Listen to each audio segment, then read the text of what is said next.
Hello everyone, welcome back to our channel. आज हम लोग डिस्कस करने वाले हैं MBBS counselling schedule and counselling process के बारे में। तो उसके लिए हमारे best counsellor mister Saurabh Ruhil आपके साथ कोऑर्डिनेट करने वाले हैं।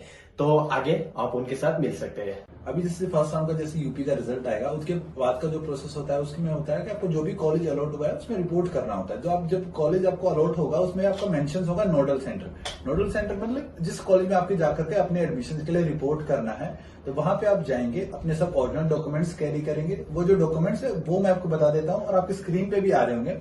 जैसे 10th का मार्कशीट, 12th का मार्कशीट, आपका आधार कार्ड है, आपका नीट का एडमिट कार्ड है, नीट रोल नंबर है, आपका नीट का रिजल्ट कॉपी है आपका, एंड आपका पेरेंट्स का आधार कार्ड रहेगा आपका, और उसके साथ में आपका जो पासपोर्ट कॉपी है अगर आपके पास अवेलेबल है तो आप वो भी कैरी कर लीजिएगा। मतलब आपके all academics documents and the आपका आइडेंटिटी प्रूफ है, ये सब मैंडेटरी डॉक्यूमेंट्स है जो आपको कैरी करने हैं। उसके साथ ही जो डॉक्यूमेंट आते हैं आपके, वो है एक एंटी रैगिंग सर्टिफिकेट देना होता है कि आप कॉलेज में जाकर के कोई रैगिंग में पार्टिसिपेट नहीं करेंगे ऐसी किसी भी एक्टिविटी में। तो वो दो होते हैं, एक anti ragging certificate by student and एक anti ragging certificate by parent, कि आप दोनों के बिहाफ पे दे रहे हैं कि आप कोई भी ऐसी एक्टिविटी में इन्वॉल्वमेंट नहीं होगा आपका। और सेकंड होता है बॉन्ड आपको साइन करना होता है कॉलेज के साथ में कि इन बिटवीन आप कोई भी किसी भी कंडीशन में कॉलेज छोड़ते हैं तो इधर आप या तो कॉलेज छोड़ेंगे नहीं, अगर आप किसी भी कंडीशन में कॉलेज छोड़ते हैं तो आपको एक सर्टेन अमाउंट का बॉन्ड है वो कॉलेज में सबमिट करना होगा, तभी आप वो कॉलेज छोड़ पाएंगे। 40 लाख 50 लाख वो हर कॉलेज का वेरी करता है। मिनिमम 50-60 लाख का बॉन्ड होगा आपको जो देना ही पड़ता है। मतलब जो ओवरऑल फीस होगा आपका 5 ईयर्स का जो अपने एमबीबीएस का, वो फीस पूरा ही देना पड़ेगा कॉलेज को आपने। तो ये बॉन्ड रहता है, ये भी मैं आपको बायो में मिल जाएगा, आप चेक कर लेना, नीचे में आपको डिस्क्रिप्शन में लिंक मिल जाएगा, तो आप डिस्क्रिप्शन लिंक से चेक कर लेना। दोनों ही चीजों का आपको सर्टिफिकेट आपको मिल जाएंगे, आपको नोटरी कराकर मतलब एफिडेविट बनवाने होते हैं दोनों ही चीजों के, फिर साइन सिग्नेचर कराने होते हैं आपको। उसके साथ ही जो डॉक्यूमेंट रहेंगे आपके, मतलब डॉक्यूमेंट वाला पार्ट तो इतना ही है आपको जो करना है इसमें। उसके साथ ही है फिर आपका डीडी, डिमांड ड्राफ्ट। आपको कि आपका जो कॉलेज का फीस है उतने अमाउंट का आपको डिमांड ड्राफ्ट लेके जाना है कि आप कॉलेज में जो कॉलेज मिला उसका फीस के लिए, फर्स्ट ईयर की फीस के लिए, साथ ही हॉस्टल फीस के लिए एक डिमांड ड्राफ्ट आपने लेके जाना है, साथ ही एक सिक्योरिटी फीस के लिए लेके जाना है, साथ ही फिर आपका मिसलेनियस चार्जेस होते हैं, books, admission charges, other miscellaneous charges, उसके लिए एक डीडी बनाकर ले जाना होता है। अगर आप ये फीस जो ट्यूशन फीस है वो तो डीडी से ही पे करनी है, बट जो रेस्ट ऑफ फीस जैसे मैंने बताया हॉस्टल, मिसलेनियस और सिक्योरिटी, वो आप चेक से भी पे कर सकते हो। अपना चेकबुक भी प्लीज आप कैरी कर लीजिएगा साथ में।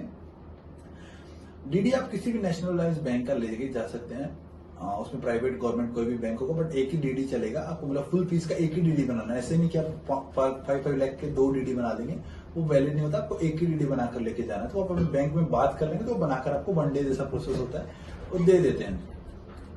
उसके साथ ही आप अपना डीडी सबमिट कर देते हैं तो फिर वहां पे आपसे कॉलेज पूछता है, एक और पेपर आपसे पूछेगा, वहां पे साइन कराया जाता है आपसे अपग्रेडेशन के लिए कि आपको जो फर्स्ट राउंड में जो सीट मिला है, जो कॉलेज मिला है, आप उससे सेटिस्फाइड हैं या वो इधर उसको अपग्रेड करना चाहते हैं।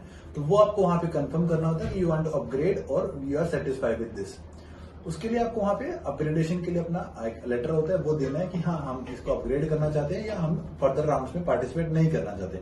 वो चॉइस आपका रहेगा कि आपको जो भी कॉलेज मिला है उससे आप सेटिस्फाई हैं कि नहीं है। उसके साथ ही फिर कॉलेज आपसे मतलब उसके बाद आपका एडमिशन प्रोसेस खत्म हो जाता है। जिनका एडमिशन हो गया है, अब दोबारा जिनको जैसे कि अपग्रेडेशन में जाना है तो उसका आपको दोबारा से जो सेकंड राउंड होगा उसके लिए आपको सिर्फ चॉइस फिलिंग है वो अपना दोबारा से करना होगा कि आपको जो आप जिस कॉलेज के लिए अपग्रेड करना चाहते हैं आपको सिर्फ वो कॉलेजेस उसमें ऐड करना होगा चॉइस फिलिंग में। और जिन बच्चों को फर्स्ट राउंड में कोई सीट नहीं मिला था उन बच्चों को भी दोबारा से अपना चॉइस फिलिंग करना है, उनको चॉइसेस को लॉक करना है। वो सेम प्रोसेस आपको एज इट इज फॉलो करना है। जिन बच्चों का एडमिशन हो गया उनको वेरी वेरी कॉन्ग्रेचुलेशन, और जिनको नहीं हुआ आप होपफुली आपको सेकेंड राउंड में कोई ना कोई कॉलेज आपके प्रेफरेंस का, आपके मार्क्स के हिसाब से डेफिनेटली आपको कोई ना कोई कॉलेज अलॉट हो जाएगा। I wish you best of luck and thank you.